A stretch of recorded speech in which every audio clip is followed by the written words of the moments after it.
Recorded Books presents an unabridged recording of Encyclopedia Brown Finds the Clues by Donald J. Sobol, narrated by Greg Steinbruner. This book contains some wonderfully exciting mysteries that you can try to figure out for yourself. The solution can be found after each story. So, if you'd like to put your sleuthing skills to the test, press pause at the end of the story and then, when you're ready, press play again to see if you're as clever as Encyclopedia Brown. The Case of the Mysterious Tramp.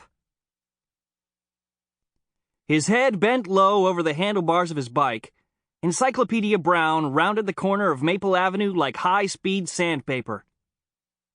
It was 3 minutes before 6 o'clock of a summer evening. With a bit of luck and a following wind, Encyclopedia hoped to make it home on time for dinner. Suddenly, someone called his name. Leroy! Leroy Brown! Right off, he knew it had to be a teacher calling. Only teachers and his mother and father called him Leroy. Everyone else in the town of Idaville called him Encyclopedia. He didn't look much like an encyclopedia, which is a set of books filled with all kinds of facts, or even like one book. People called him Encyclopedia because he had read more books than a bathtub full of professors. And he never forgot anything he read. Leroy! Leroy!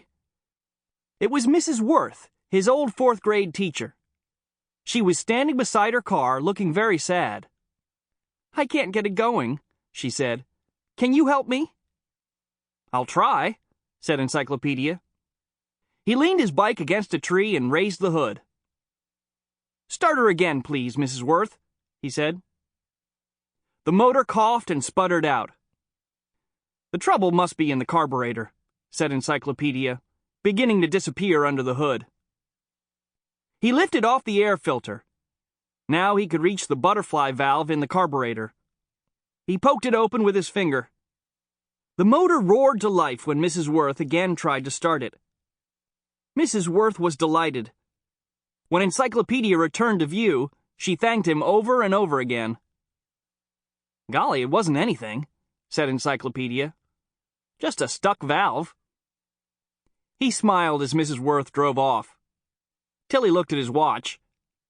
It gave him unsmiling news. It was past 6 o'clock, the Browns' dinner hour. He'd catch it for being late. His mother put down a pot of boiled cabbage to stare at him. Dirt and grease from Mrs. Worth's motor coated him from ears to sneakers. "Where have you been?" she... Sample complete. Ready to continue?